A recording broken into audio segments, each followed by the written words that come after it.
Welcome back to A Seat at the Table, and we're honored that you would join us here. We're going to jump into chapter 7 as we continue our study through the book of Romans, and Brother Woodward's going to tie 6 and 7 here together for us.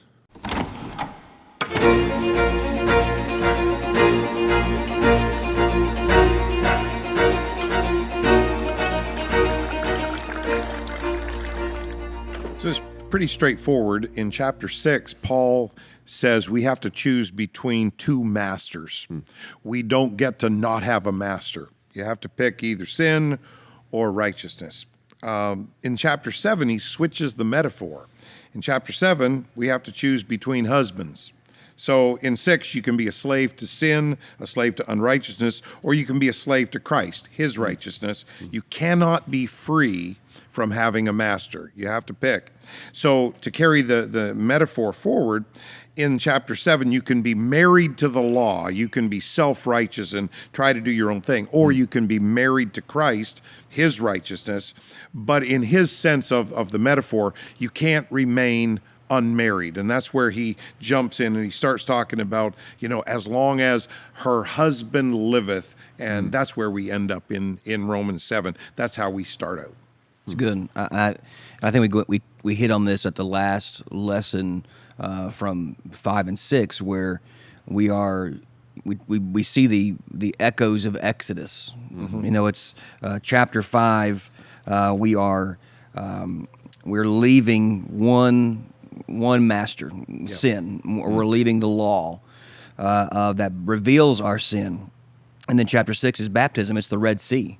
We're crossing over from, that's baptism to us. That's our new exodus into new territory, the promises. And then when God brought them out of Egypt, he didn't leave them without a master. And he didn't leave them without a plan either. It wasn't, okay, well, I'm bringing you out of Egypt and just good luck. Hope you make it. And instead, they crossed that Red Sea and they are brought into covenant with the law. So he gives the law. And we see that in chapter 6, that we are slaves to righteousness now, that we have a new master, that we are presenting our bodies to him and our lives to him as a people.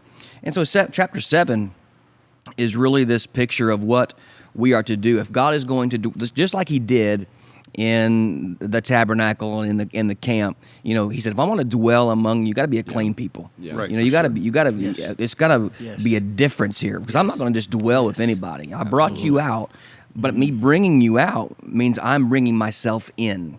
And so that's sanctification here in chapter 7. And I think we need to. I think Bishop Carpenter and myself had talked about this briefly last year at our general conference, is the difference between justification and sanctification.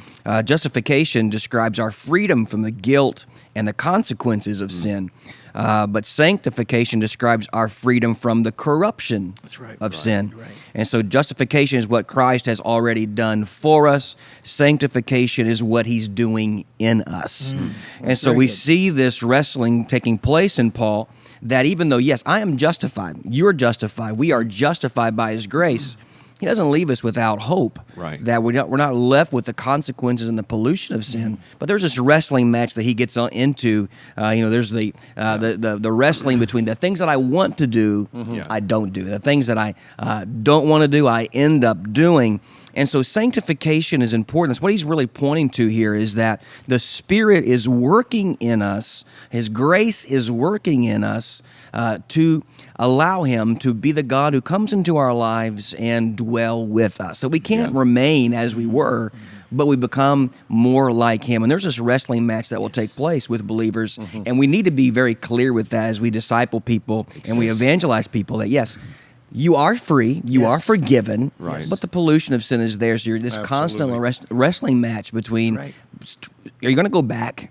You're going to cross the Red Sea, you're going to cross that and go back to that master of Egypt and Pharaoh and sin, or are you going to submit yourself to God and his holiness? I think the one thing that I think makes it very simple for a listener is that Paul is reminding us the issue is not the law, it's me. Exactly. It's like they find something they want to point and say, well, the law or this or that, and I guess the arrow points back back at me, Pastor Carpenter. I didn't mean to interrupt No, you there, but that struggle, that we're dead to the law. That whole idea doesn't exempt us from it, So just Absolutely. just putting it as simply as that is that it's the issue is not with the law. The issue is my flesh. Yes. It's- Yes.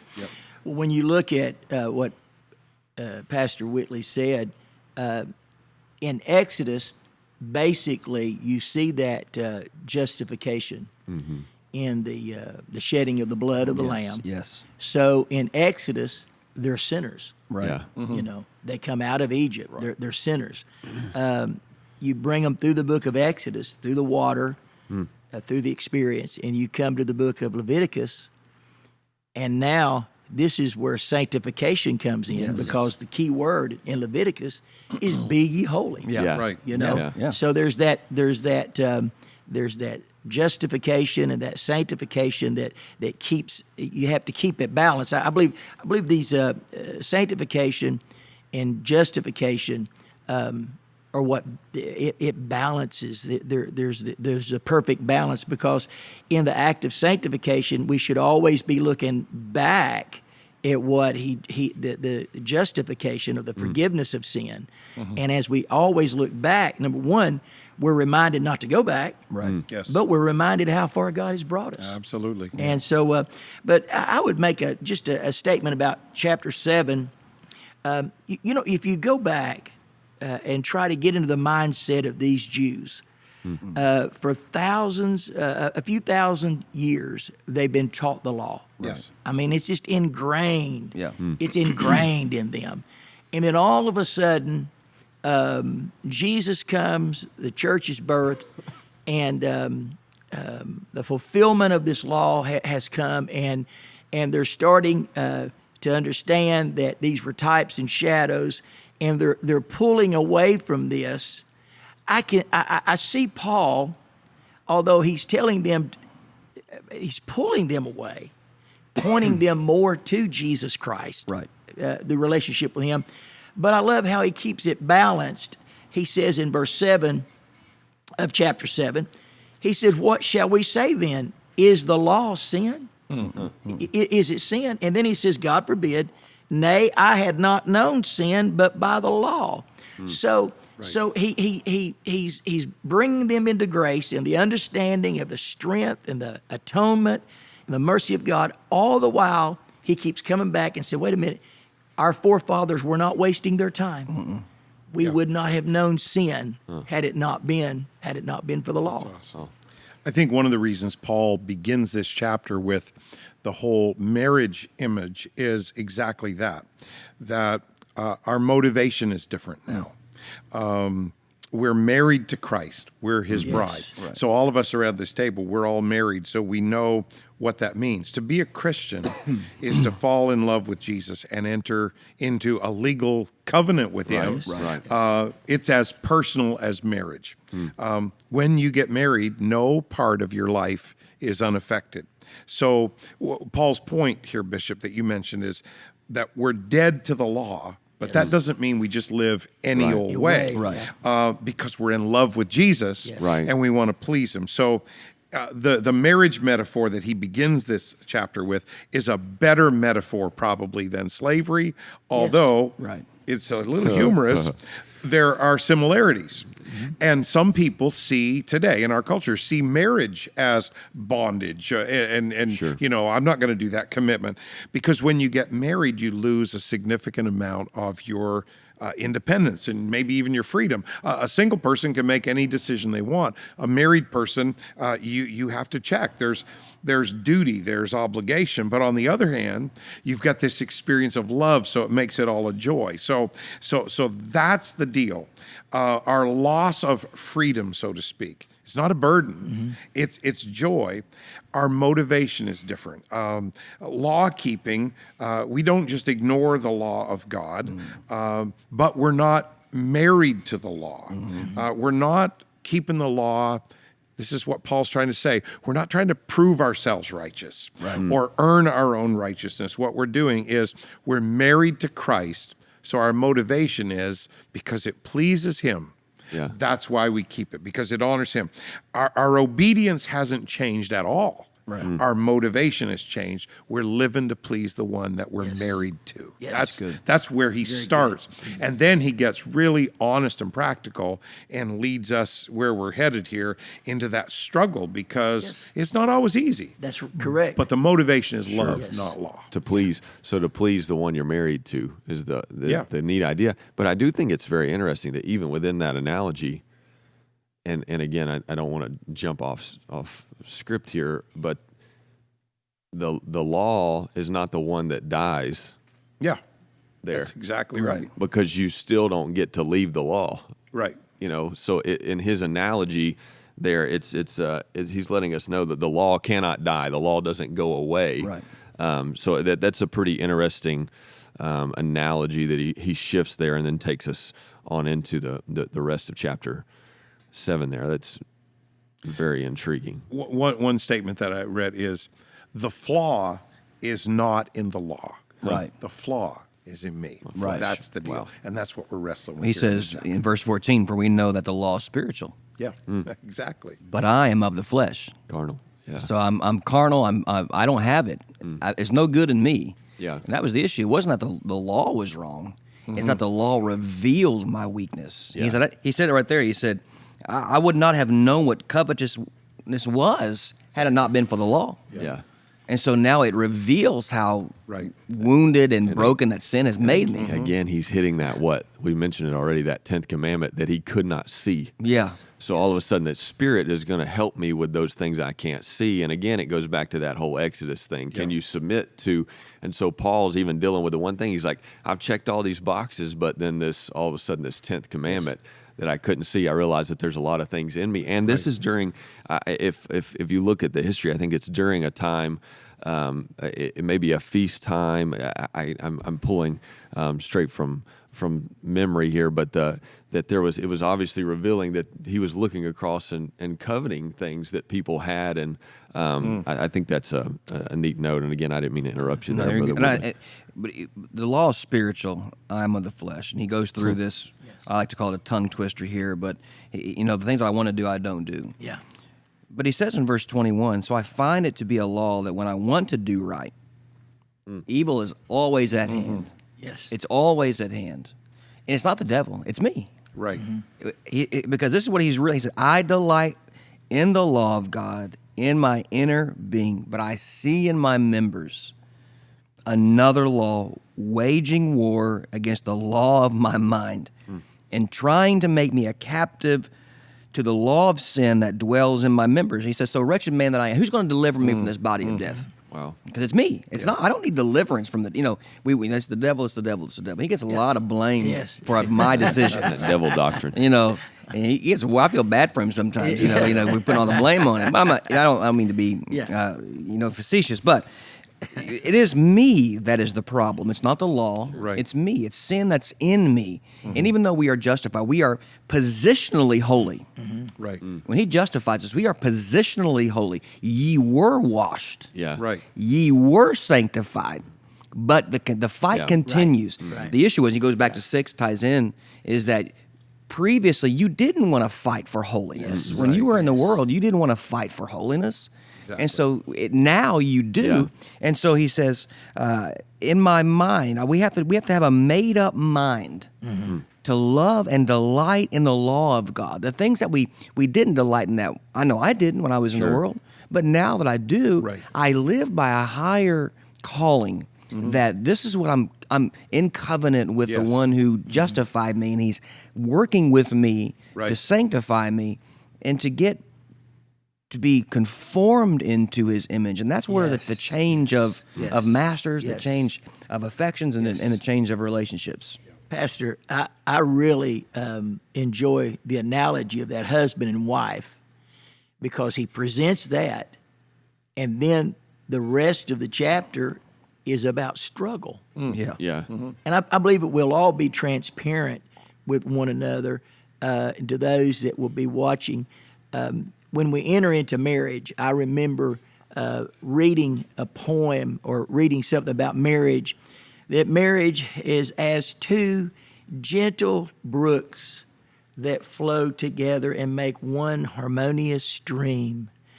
And, that's about the biggest lie. It's more like, two garbage trucks hitting one another and picking up all the garbage, her garbage and my garbage. That's funny. And so the struggle is normal. Right. And I think that a lot of people struggle with struggle, that something's wrong with me. Well, if I was really saved, Pastor Woodward, why am I feeling this way? If I was really, that's because for once in your lifetime, you're telling your flesh no. Exactly. Yeah. You are in war Yes. with your flesh. You're letting your flesh know, I don't want to do this. I don't want to go here. I don't want to do this. I don't want to say this.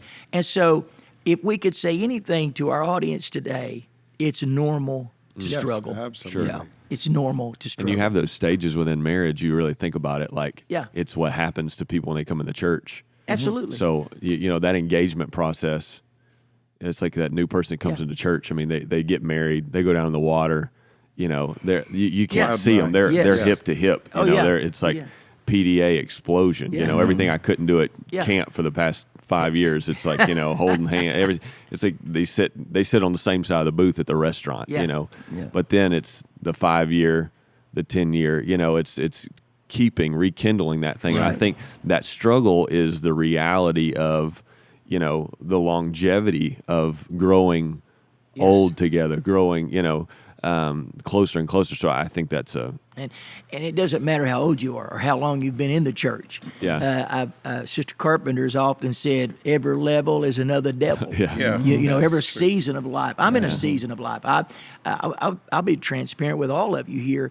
I have struggled since I've been in the church. Yeah. Yeah. Sure. I have struggled with some form or another, be it that I've struggled that I've wasted my time, be it I struggled that I should have done more, fasted more, prayed more, struggle with just the seasons of life. Yeah. But it's just, I really believe this is going to be, chapter 7 is so beneficial to our audience to know it's normal to struggle.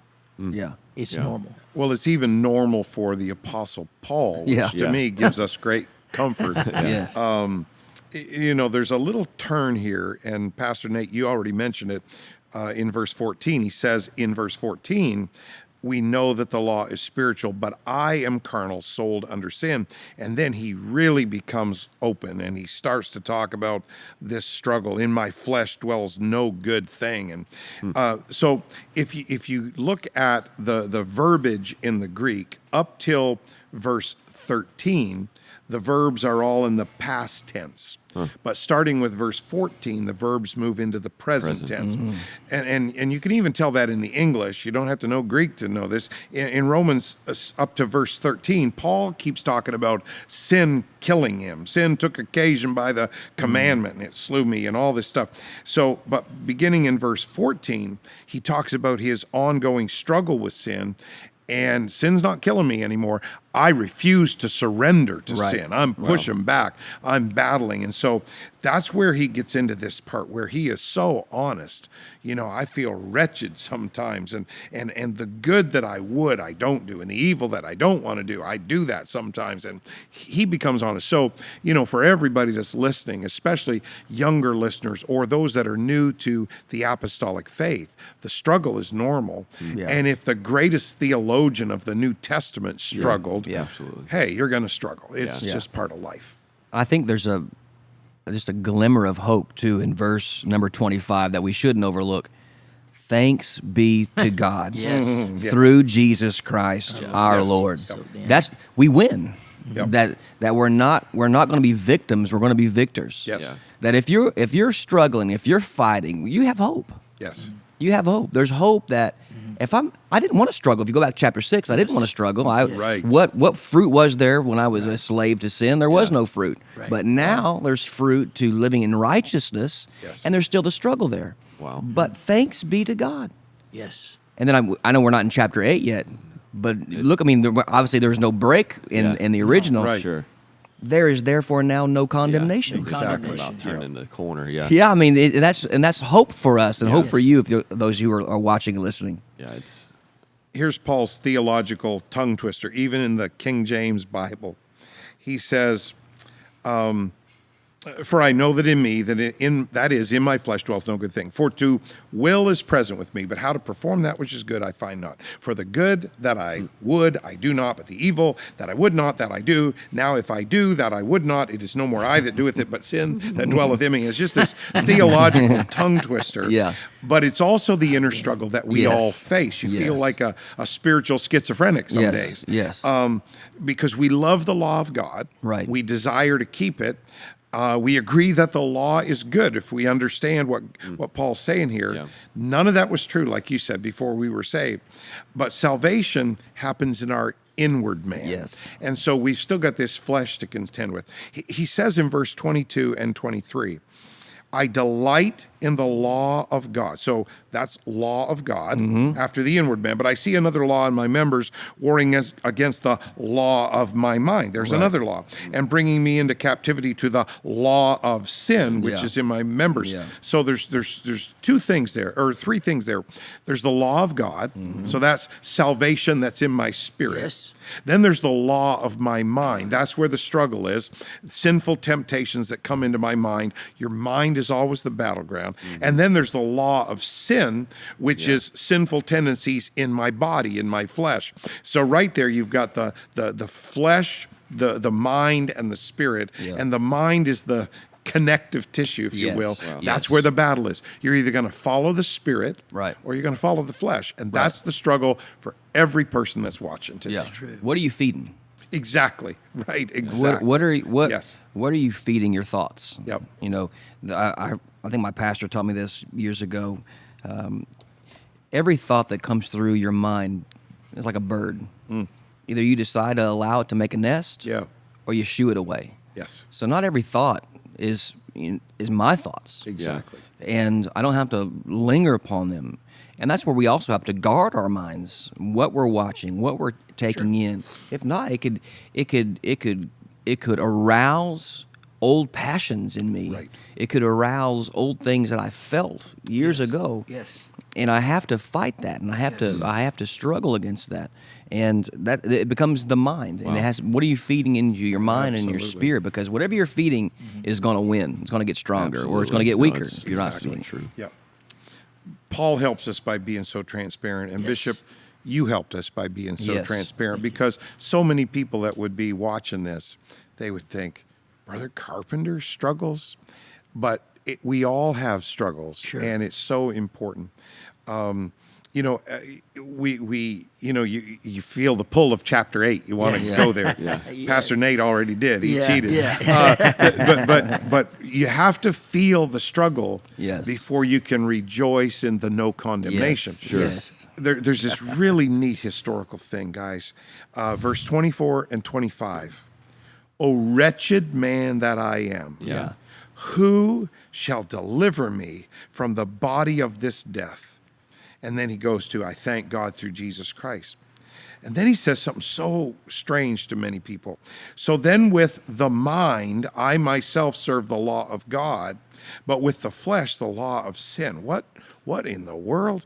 But Paul's saying, I am battling against this flesh in my mind. And so my flesh is still pulled like everybody else's flesh. Absolutely. It's not redeemed. I'm getting older right now as I sit here. You know, so my flesh isn't redeemed. My spirit is redeemed, and my mind is the battleground where I'm fighting against that flesh. But when he says, "O wretched man that I am," the old classic Bible commentator, Adam Clarke, he wrote that Paul was making a reference to one of Virgil's classic poems here. In particular, there's a passage in Virgil about an evil tyrant. He's an Etruscan king. He's named Mezentius. And there's a poem in there that's just amazing. The custom in that day was just in being barbaric in warfare. If they captured some enemy soldiers, perhaps there was from the opposing army. So there's dead soldiers, there's living captives, and they've taken them captive. And they would literally take these dead corpses, and to torture the captives that they had taken in battle, they would tie a corpse face to face hand to hand, leg to leg, torso to torso. They would tie a corpse to that living soldier they had captured in battle. And so as the corpse, maybe it was his buddy, his friend, certainly a fellow soldier in the army, and as that corpse decayed, it would eventually overwhelm him. So Adam Clarke said, that's the image Paul's talking about when he says, oh, wretched man that I am. I've got the corpse of this decaying flesh tied to me. So in Virgil, there's this poem that describes this. And here's what it says. What tongue can such barbarities record or count the slaughters of his ruthless sword? 'Twas not enough the good, the guiltless bled. Still worse, he bound the living to the dead. These limb to limb and face to face he joined, O monstrous crime of unexampled kind, till choked with stench the lingering wretches lay, and in loathed embraces died away. So that was that evil king named Mezentius, and that's Paul's image. I can't get out of this flesh. I'm bound to it. It's not redeemed at all. If I let my flesh take over, I could be capable of the worst sins. Yes. I could be capable of things that I can't even comprehend today. But I refuse. That's the battle. I refuse to let my flesh take over because I want to serve that law of God that's in my spirit. Wow. But for every one of us, the mind is the battleground. Yeah. Yes. Wow. Every one of us. We have talked a lot in chapter 7 about what Paul is saying. But let's just, in verse 25, if I could just mention what Paul is not saying, okay? When he says that, so then, with my mind I serve the law of God, but with the flesh the law of sin. Paul is not saying that if you have a desire to live for God, it doesn't matter how you live in the flesh. Absolutely. You know, he's not saying the opposite. You know, he's not saying any of that. I know that some interpret that you know to justify. Well, it's really not. It's really not me. God looks on my heart. God knows I really don't want to do this, and so. I believe it'd be good to end chapter 7 with what Paul is not saying. Absolutely. No, I think that's so true. And so we see 7 to 8, we see the law is mentioned 23 times in 7. And then we're going to shift here in chapter 8 in just a moment. We've not really heard the Spirit. The word Spirit's been mentioned twice in the whole book. And all of a sudden, chapter 8, it's mentioned 20-something times. So we're going to see this shift. And I think it's important that we do for our listeners here, the struggle that happens in 7 and then the Spirit that takes place in 8. So the Spirit gives life. The letter killeth, but the Spirit maketh alive. And that, I think that whole thing, and I won't get too in-depth into this, but as Pentecostals, we all sit here today, experience the Pentecostal experience, that whole Exodus tie of the law was given on the day of Pentecost. They call it the Feast of Shavuot in Exodus, the same day that the Spirit was given in Acts 2. So the letter is given on the same day. About 3,000 die by the sword there, where the famous quote, who's on the Lord's side? He stands at the gate, and they draw the sword, and about 3,000 die because the letter killeth. But the Spirit, about 3,000 souls are added on in Acts 2. So we see again this tie to the Spirit makes alive what the letter killeth. The law is going to destroy that flesh, and the Spirit is going to bring to life what that law has. So, and again, being Pentecostal today, it's powerful to see that tie, that they that worship must worship in spirit and in truth, and tying all these things together, I think just validating for a listener today that being Pentecostal is not just something that we've coined and takes from Acts chapter 2, but it has pulled even these two, chapter 7 and chapter 8, of what could be coined as a Romans road to salvation. And like Pastor said, verse 25 being taken out of context or whatever the case may be. But this is exciting to make this shift, because in chapter 8, we really get to see how powerful the Holy Ghost is in our life. So thank you for watching, and join us again for chapter 8.